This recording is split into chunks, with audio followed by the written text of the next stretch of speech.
Hi, everybody, and welcome back. The holidays, they are upon us, which means it's time to talk family politics. Well, if you are worried about dinner table disagreements in the aftermath of the 2020 presidential election, you're not alone. A lot of us are feeling it, but luckily, we have expert tips for how to survive any holiday get-together without leaving your politics at the door. When you go to Thanksgiving and the first thing you do is say, okay, who did you vote for?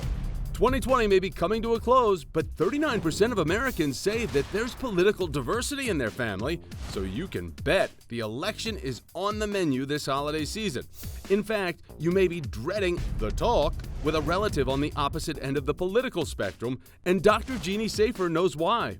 Politics has become so central in our identity, and we get anxious if somebody doesn't agree. In these divided times, disagreements seem all but inevitable. To get through political discourse unscathed, Dr. Safer says to change your intention from all-out conversion to true conversation. The fact is, no one ever changes his or her mind because someone tries to make them do it. It turns people off immediately. Dr. Safer would know. She's been in a politically mixed marriage for 4 decades. In her book, I Love You, But I Hate Your Politics, she warns readers that family members will be in your life long after the ballots are counted, so keep the dialogue flowing, but not the booze. Do not first have a glass of wine before you have the conversation. To that, Kristen Maxwell Cooper raises the glass. Don't drink and talk politics.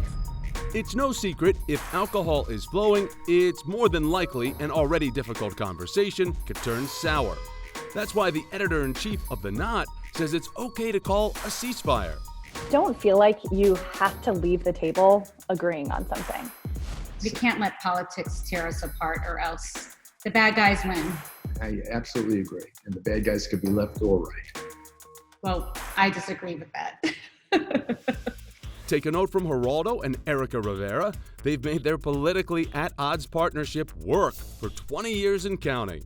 We are definitely a politically mixed marriage, but we're also people who have enormous regard for each other, warm affection. In fact, they encourage others to burst their own political bubble and engage with those who have opposing views, even if it's your romantic partner. Being with someone from an opposite point of view broadens your entire horizon. It's enriching, it sharpens your mind, sharpens your argument. I think it's really very important. Democrat Dr. Safer and her Republican husband Richard agree.